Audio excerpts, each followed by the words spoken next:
और मुर्दा स्त्री में जान आ गई। हालेलुया। हैं? क्या कहा उस स्त्री से? हे तबीता उठ। और तब उसने अपनी आंखें खोल दी और पतरस को देखकर उठ बैठी। तब पतरस को देख के उठ बैठी। हालेलुया। ये है घुटने के बल आके प्रार्थना की शक्ति। हल्के में मत लो। जो व्यक्ति नहीं कर रहा प्रार्थना घुटनों के बल आके, आज से तोड़ दो अपने घुटनों को। मेरी मम्मी करती है घुटनों के बल प्रार्थना। हालेलुया। मेरी मम्मी करती है घुटनों के बल प्रार्थना। मैं थोड़ी देर करता हूं प्रार्थना। शुरू में आएगी दिक्कत, परमेश्वर कहता है कोशिश तो कर। कहते वायदे अक्सर टूट जाते हैं, लेकिन कोशिश करने वाले की कभी हार नहीं होती। हालेलुया। कोशिश करने वाले की कभी हार नहीं होती। कोशिश करो। 5 मिनट प्रार्थना करो। 5 मिनट से 10 मिनट पे आओ।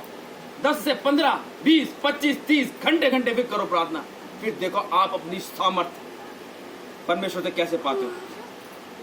आपकी समस्या कुछ भी नहीं है, ये बात ध्यान रखना। आप उस जीवते परमेश्वर के आगे आपकी समस्या कुछ भी नहीं है।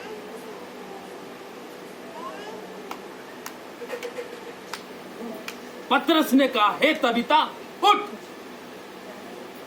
और वो उठ गई। हैं? घुटनों के बल आके उसने प्रार्थना करी। बाहर फॉरेन के कंट्री के जो पास्टर्स है, जब एक बार आए थे हमारे यहाँ पे, तो एक बेटी थी जिसको पैरालाइज था। तो उन्होंने कहा भाई उनके यहाँ चले गए लेके।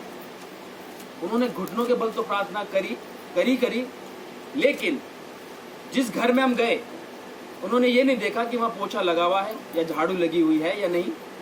वो जैसे थे, जैसे राजा हिजकिय्याह ने उसके पास जब वो वचन पहुंचा तो वो जैसा भी था वो तुरंत उठ के उन्हें दीवार की तरफ मुंह करके प्रार्थना करी। लेकिन जो वो पास्टर आए थे उन्होंने ये नहीं देखा कि मैं कहाँ हूँ और मैंने क्या ड्रेस पहन रखी है। वो पूरा लेट गया वहां पे और उस बेटी के लिए प्रार्थना करी। और आज वो बेटी एकदम सही चलती है। हालेलुया। जो ये वचन पढ़ता है ना, तो उसको बल मिलता है। फिर ये नहीं सुनो इस कान से और निकालो उस कान से। यहां से सुनो तो उसको अंदर डालो उसको बिल्कुल। क्या तू परमेश्वर पतरस की जब तूने आवाज सुनी तो आज तू मेरी की भी आवाज सुन। आज मैं घुटनों के बल आऊंगा तेरे सामने आज। हालेलुया। जब वो पतरस की आवाज को सुन सकता है तो क्या हमारी आवाज को नहीं सुनेगा? ये थी घुटनों के बल प्रार्थना करने की शक्ति। हालेलुया। हो गया? इसी का निकालेंगे 20 अध्याय और उसकी 36 आयत।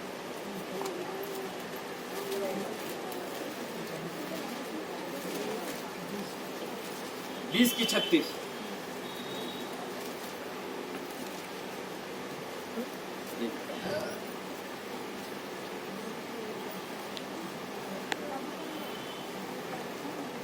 ये कहकर उसने घुटने टेके और उन सब के साथ प्रार्थना की।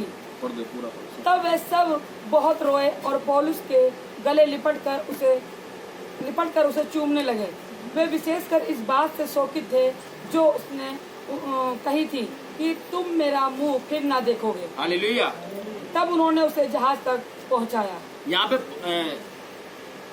पे जो पौलुस था वो जा रहा था, तो उसको छोड़ने के लिए नदी किनारे कुछ लोग उसको छोड़ने के लिए जा रहे थे। तो यहाँ पे उसने क्या करा, जब वो अगर हम इसको शुरू से पढ़ेंगे तब आपको थोड़ा समझ में आएगा। यहाँ पे साफ कह रहा 36 में, यह कहकर उसने घुटने टेके और उन सब के साथ प्रार्थना करी। हालेलुया। जब हम परमेश्वर का दास जब आपके घर आता है तो हमें भी घुटने टेक के उस टाइम प्रार्थना करनी है। हालेलुया। मैं भी कुछ समय से सोच रहा था कि हम जब प्रार्थना करने के लिए घरों में जाते हैं तो जो आराधना होती है वो हमने खड़े होके ही करनी चाहिए आराधना। चाहे हम आपके घर में 3 गाने गाएं चाहे 1 गाना गाएं, आराधना जब हो वो खड़े होके करनी चाहिए। वो मैं सोचा था कि अगले महीने से शुरू करूंगा, क्योंकि पहली प्रार्थना हमारी कड़कड़डूमा से स्टार्ट होती है। पहली प्रार्थना है पहले वो तो इस महीने से हुई है ना। पहले प्रार्थना हमारी कड़कड़डूमा से स्टार्ट होती है, तो मैंने सोचा था हर बार कि अगले महीने से हम ऐसा स्टार्ट करेंगे, क्योंकि जब हम वचन के अकॉर्डिंग चलेंगे तो परमेश्वर देखता है, फिर है ना, परमेश्वर देखता है कि वाकई में मेरे बच्चे मेरे वचन को पूरा कर रहे हैं। ये पढ़ तो रहे हैं लेकिन पढ़ने के साथ साथ इस पर अमल भी कर रहे हैं। हालेलुया। और जब हम उस पर अमल करेंगे तो पिता हमारा खुश होता है ना, खुश होता है कि नहीं होता? जब एक संसारिक पिता अपने बेटे को कुछ चीज के लिए कहता है और जब वो काम करता है तो पिता उससे खुश होता है, और अगर उसका काम नहीं मानता तो पिता उससे गुस्सा होता, उस पर नाराज हो जाता है ना, ऐसे ही होता है ना। 21:5 पढ़े और इसी में से देखेंगे 21:5। फिर यहाँ पे पौलुस की घुटने टेक कर क्या है प्रार्थना, पढ़ो। हाँ, इसी की। जब वे दिन पूरे हो गए तो हम वहाँ से चल दिए और सब ने स्त्रियों और बालकों समेत हमें नगर के बाहर तक पहुँचाया और हमने किनारे पर घुटने टेक कर प्रार्थना की। हालेलुया। देखो यहाँ पे क्या है, जब वो अपने घर से निकला तो घुटने टेक के प्रार्थना करी।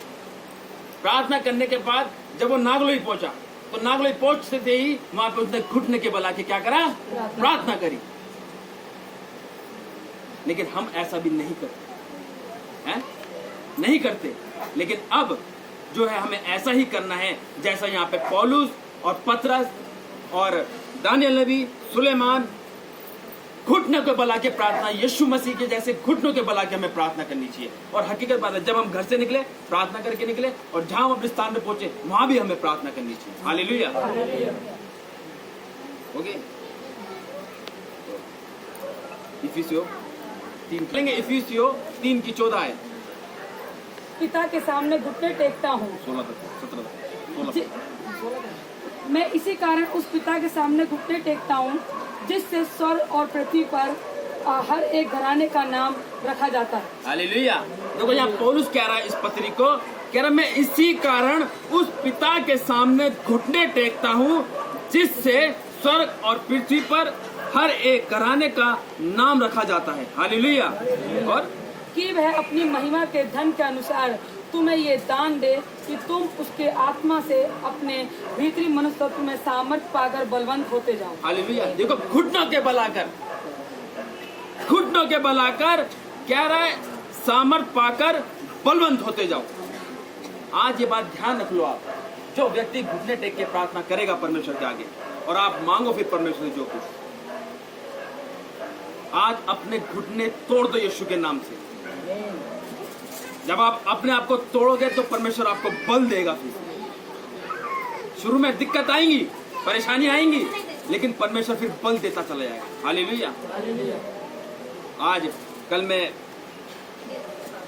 हम गए मम्मी को दिखाने, तो वहाँ के जो डॉक्टर था तो उन्हें रिपोर्ट देखी तो कह रहा आप बिल्कुल अब ठीक है। हालेलुया। कह रहा 10 साल अब आप ऐश काटो, यूँ कहा उन्होंने। कह रहा 10 साल तक आप सेट चलोगे।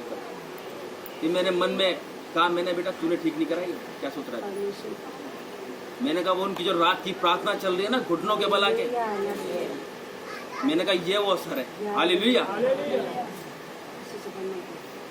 मैंने कहा ये वो अवसर है कि इन्होंने अपनी बीमारी को खत्म कर दिया यीशु के नाम से। हालेलुया।